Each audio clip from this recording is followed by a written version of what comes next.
Hello students, welcome back once again. एक बार फिर से स्वागत है आप सबका हमारे अपने यूट्यूब चैनल #रवि शर्मा से।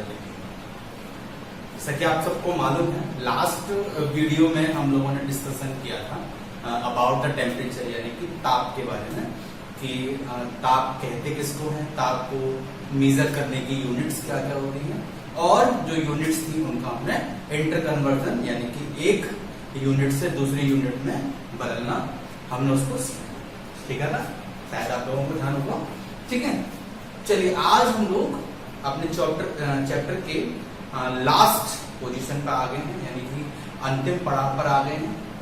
पॉसिबिलिटी ये होगी कि आज हम अपना चैप्टर क्या करना है, समाप्त कर लें। ठीक है, तो आज हम लोग चैप्टर में डिस्कस करने वाले हैं पदार्थ की अवस्थाओं का इंटर कन्वर्जन यानी कि रूपांतरण। ठीक है, पदार्थ कोई दिया है, उसकी एक अवस्था से उसे दूसरी अवस्था में बदलना, ये जो प्रक्रिया होती है वो inter conversion of states of matter यानी कि पदार्थ की अवस्थाओं का रूपांतरण होता है। ठीक है, इस आज की वीडियो में यानी आज के लेक्चर में हम लोग इसी टॉपिक पर डिस्कस करने वाले हैं। ठीक है, आई होप आप लोगों ने लास्ट जो टॉपिक हमने पढ़ा था उसके न्यूमेरिकल्स भी सॉल्व किए होंगे, और बहुत अच्छी बात है अगर आप लोगों ने किए हैं। जिन्होंने नहीं किए हैं वो उनको सॉल्व जरूर करिएगा। ठीक है, तो चलिए शुरुआत करते हैं हम अपने आज के लेक्चर की। ठीक है, लेकिन लेक्चर स्टार्ट करने से पहले जिन्होंने अभी तक चैनल को सब्सक्राइब नहीं किया है वो चैनल को सब्सक्राइब जरूर कर दें, ताकि लेटेस्ट वीडियोस के नोटिफिकेशन आप लोगों के पास शीघ्र से शीघ्र यानी जल्दी से जल्दी। तो चलिए शुरुआत करते हैं हम आज के टॉपिक की। हमारा जो टॉपिक है आज का है वो पदार्थ की अवस्थाओं का। देखिए,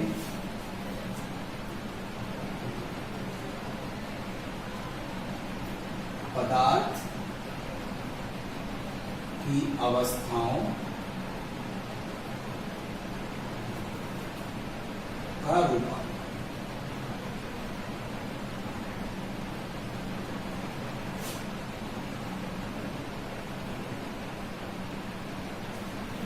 चलिए, ठीक है, चलिए शुरुआत करते हैं। पहले एक छोटे से टॉपिक पर हम लोग डिस्कस करने वाले हैं। देखिए, आप मुझे एक बात बताइए, आप सब लोगों ने वाटर है, सबने देखा होगा, mostly is the basic necessity of our life, basic जरूरत है हमारी। बर्फ देखिए, सॉरी, आपने जल देखा है, पानी देखा है सबने, और जब हम बर्फ को क्या करते हैं, जमा देते हैं, सॉरी, जब हम जल को जमा देते हैं तो वो क्या बन जाती है, बर्फ बन जाती है। क्या बन जाती है, बर्फ। और जब उस जल को क्या कर लिया जाए, गर्म कर लिया जाए, उबाल देते हैं, तो वही जल क्या हो जाता है, हमारा भाप बन जाता है। तो आप क्या देख रहे हैं, जल क्या है, जल यानी कि द्रव अवस्था है। अगर आप जमा रहे हैं तो वो क्या बन रहा है, बर्फ यानी कि ठोस अवस्था बन रही है। और अगर आप उसको गर्म कर रहे हैं, है ना, तो वो कौन सी अवस्था में चेंज हो रहा है, भाप यानी कि गैस अवस्था में। अर्थात कहने का मतलब है कि जल को अलग अलग अवस्थाओं में क्या किया जा रहा है, परिवर्तित किया जा रहा है। यही जो यही कहलाता है हमारा इंटर कन्वर्जन, यानी यही जो प्रक्रिया होती है वो पदार्थ की अवस्था में रूपांतरण कहलाता है। ठीक है, तो चलिए डिफाइन कर देते हैं।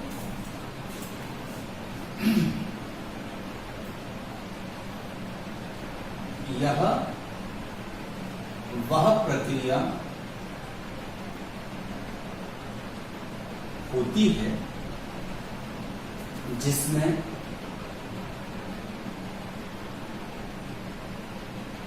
पदार्थ एक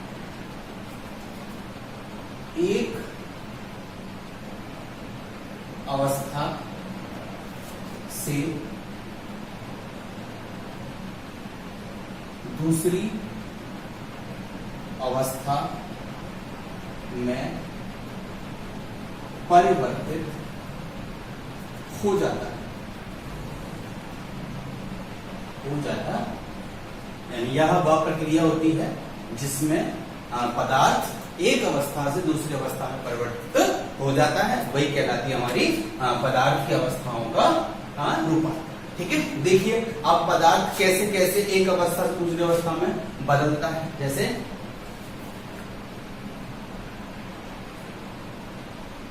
नंबर 1,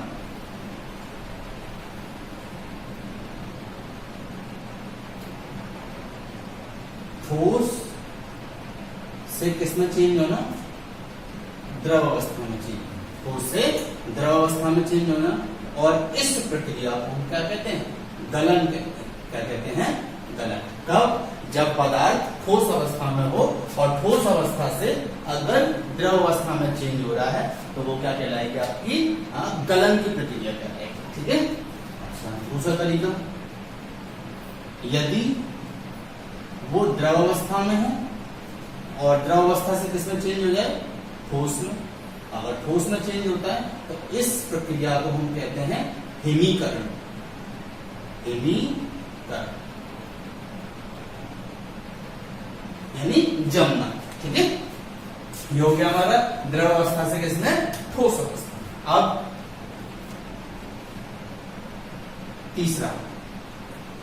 तीसरा आता है हमारा द्रव अवस्था है और द्रव अवस्था से किसमें चेंज हो जाए? गैस में। द्रव से जब गैस में चेंज हो जाता है तो वो क्रिया कहलाती है आपकी वाष्पन। क्या कहलाती है? वाष्पन कहती है। ठीक है। जब वो किससे चेंज होती है?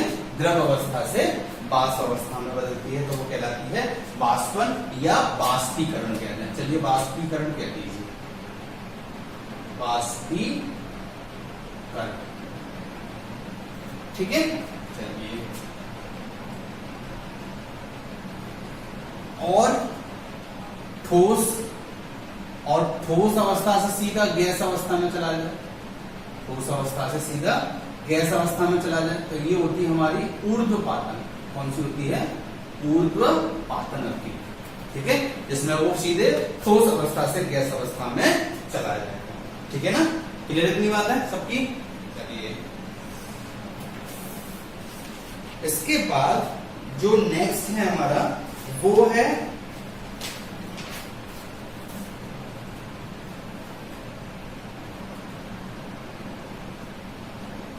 गैस, और गैस अवस्था से उसको द्रव में बदलना।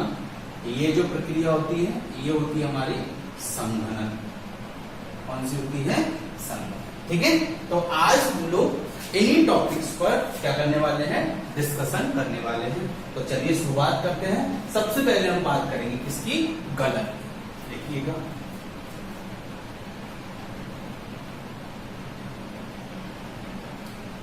पहला टॉपिक लेते हैं, ठोस अवस्था से गैस अवस्था में ठोस अवस्था से द्रव अवस्था में चेंज होना, और ये जो प्रक्रिया है इसको क्या कहते हैं हम? गलन।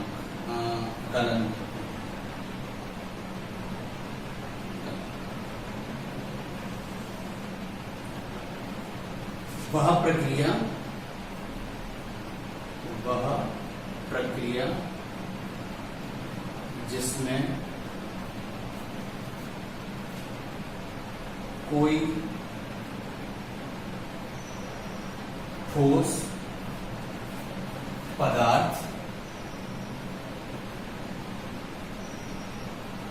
गर्म करने पर पिघलने लगता है,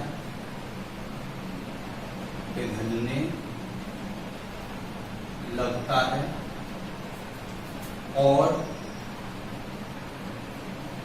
द्रव अवस्था में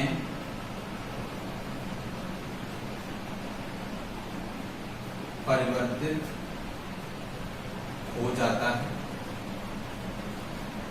वह प्रक्रिया जिसमें कोई ठोस पदार्थ गर्म करने पर पिघलने लगता है और द्रव अवस्था में परिवर्तित हो जाता है, गलन कहलाती है। ठीक है। उस प्रक्रिया को हम क्या कहते हैं? गलन कहते हैं। क्लियर है ना मेरी बात? जैसे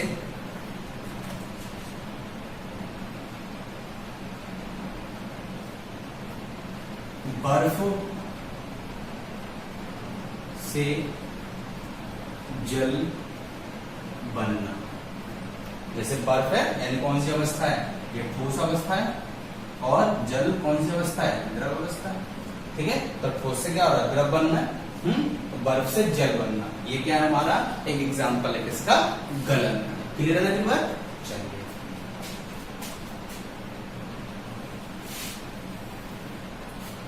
अब जब हमने गलन पढ़ा है तो एक टॉपिक और है गलनांक, है ना, उसकी बात करते हैं।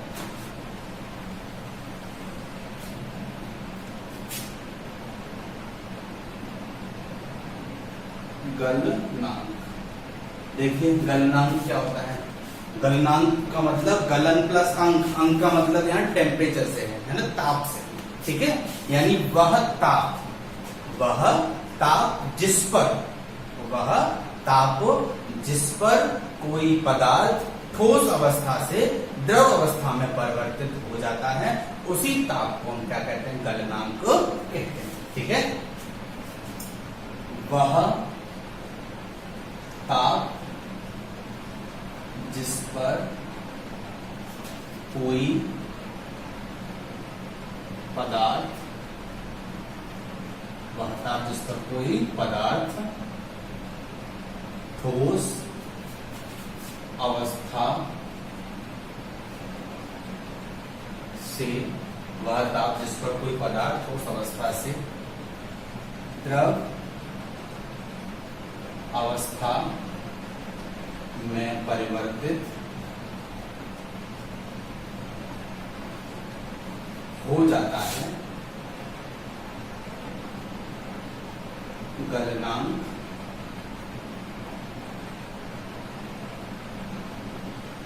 कहलाता, ठीक है। वो क्या कहलाता है, उसका गलनांक कहलाता है, ठीक है। अब जैसे एग्जाम्पल से हम बात कर लें तो एग्जाम्पल में हमारा जैसे कि आता है पहला, जैसे ले लीजिए क्या है, जैसे मोम,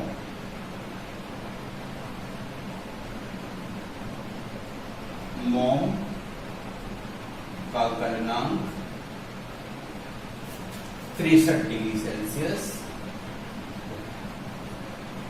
है ना। यानी जो मोम होता है, वैक्स होता है, उसको 63 डिग्री सेल्सियस का टेम्परेचर जैसे ही मिल जाएगा तो वो पिघलना शुरू हो जाएगा और ठोस अवस्था से वो द्रव अवस्था में परिवर्तित हो जाएगा, ठीक है ना। तो ये तो हुआ हमारा गलन और गलना, ठीक है। अब हम बात करते हैं किसका, द्रव से ठोस अवस्था में परिवर्तन। दूसरा, द्रव से ठोस अवस्था में परिवर्तन, और ये जो प्रक्रिया होती है उसे क्या कहते हैं, हिमीकरण कहते हैं।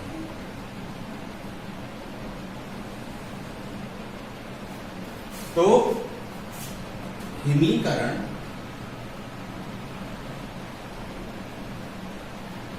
वह प्रक्रिया है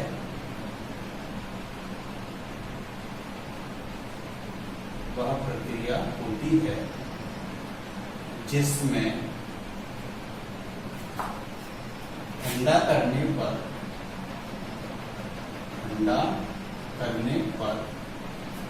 कोई पदार्थ द्रव अवस्था से ठोस अवस्था में परिवर्तित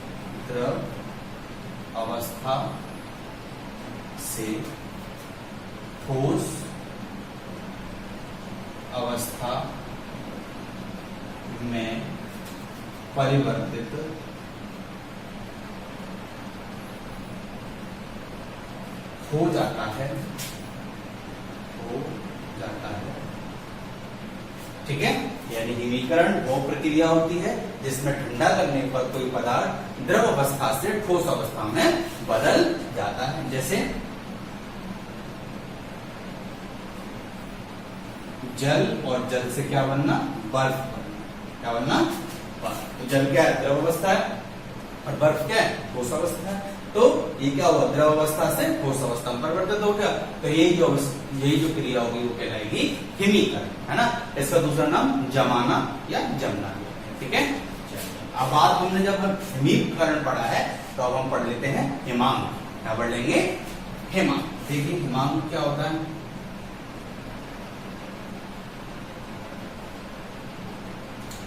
हिम माने बर्फ होता है, अंक माने टेम्परेचर हो गया।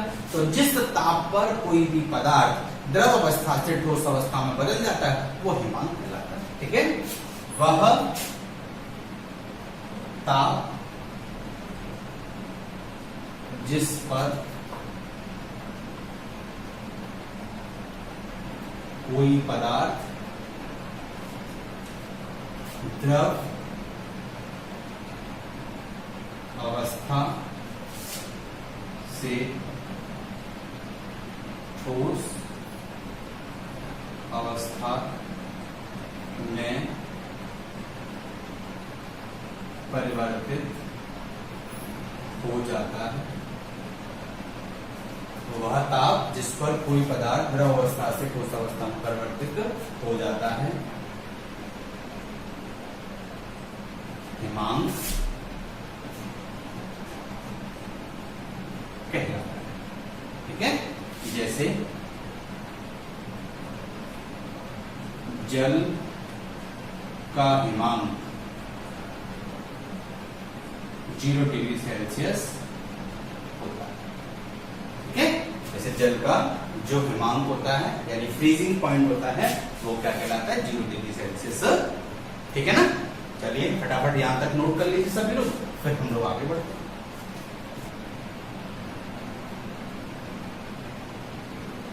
चलिए तो आगे बढ़ते हैं।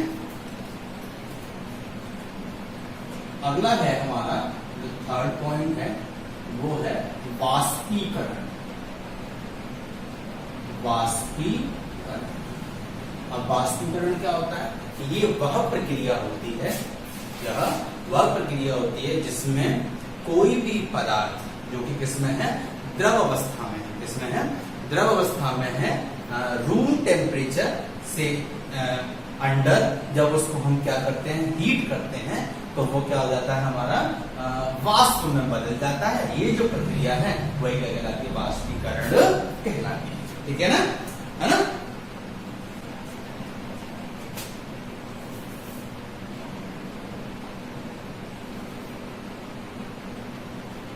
जब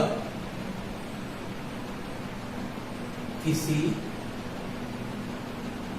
द्रव को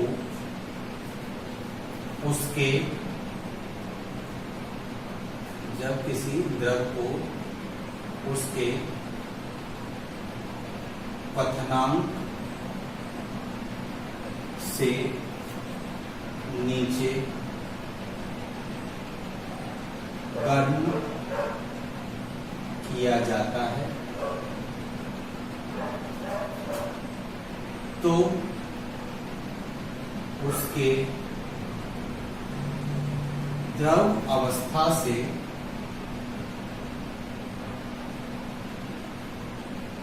वाष्प में बदलने की घटना या की प्रक्रिया को वाष्पीकरण कहते हैं। ठीक है,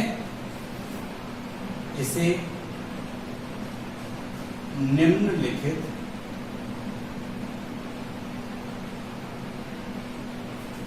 कारक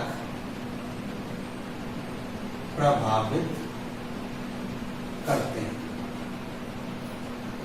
ठीक है, यानी जब कोई पदार्थ है जो कि द्रव अवस्था में है और क्या है कि उसको उसके क्वथनांक से नीचे यानी बॉइलिंग पॉइंट से नीचे क्या कर दिया है, गर्म कर दिया है, तो गर्म करने पर वो द्रव अवस्था से किसमें बदल जाता है, वाष्प अवस्था में बदल जाता है। यही प्रक्रिया क्या कहलाती है, आपकी वाष्पीकरण कहलाती है। ठीक है ना। अच्छा, इसको प्रभावित करने वाले कारक कौन कौन से हैं? नंबर एक तो है आपका ताप, नंबर 2 नमी की मात्रा, ह्यूमिडिटी, और तीसरा है आपका क्षेत्रफल। ठीक है, ये 3 कारक हैं जो वाष्पीकरण को प्रभावित करते हैं। ठीक है, अच्छा चलिए तो अब हम आगे बढ़ते हैं। ठीक है, अगला जो टॉपिक है हमारा इसका वो है संघनन। संघनन संघनन जस्ट अपोजिट होता है। क्या होगा इसमें कि कोई भी पदार्थ हमें दिया जाएगा और वो किस में होगा, वेपर्स में होगा, यानी कि गैस अवस्था में होगा, और गैस अवस्था से उसका वापस लौटना किसमें, द्रव अवस्था में वापस लौटना, वो क्या कहलाता है, हमारा संघनन कहलाता है। ठीक है, देखें क्या है,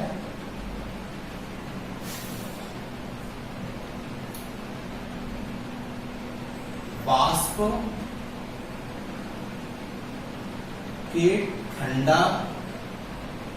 ठंडे होने पर द्रव अवस्था में आने की घटना को संघनन कहते हैं। तो क्या कहते हैं हम, संघनन, यानी जब वाष्प को क्या कर लिया जाए, ठंडा कर लिया जाए, तो ठंडा करने पर वो वापस किस में लौट आते हैं, हमारे द्रव अवस्था में लौट आता है। तो यही जो घटना होती है वो क्या कहलाती है, संघनन कहलाती है। ठीक है, चलिए लास्ट टॉपिक और रह गया, इसके बाद हम चैप्टर को फिनिश करते हैं, वो है हमारा ऊर्ध्वपातन।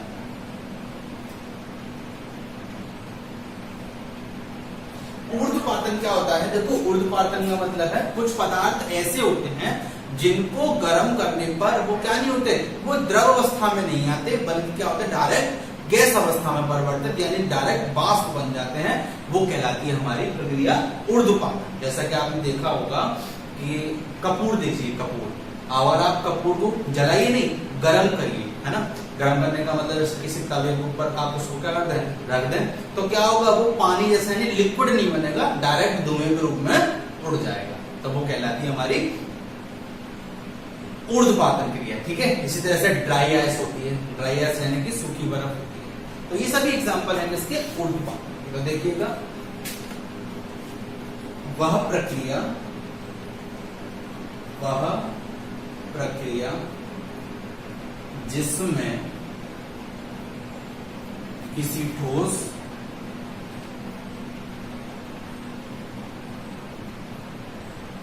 को गर्म करने पर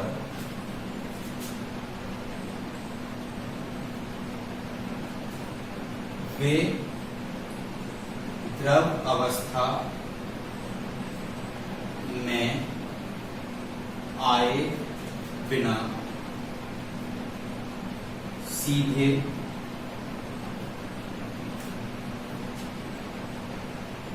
गैस अवस्था में बदल जाते हैं।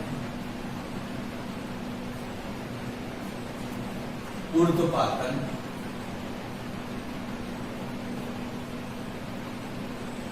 कहलाती है ना, वो प्रक्रिया जिसमें किसी ठोस को गर्म करने पर वे द्रव अवस्था में नहीं आए, बल्कि किसमें हो, सीधे गैस अवस्था में चले जाएं, तो वो प्रक्रिया क्या कहलाती है, हमारी ऊर्ध्वपातन कहलाती है। जैसे कपूर है, सूखी बर्फ है इत्यादि, है ना, आयोडीन है।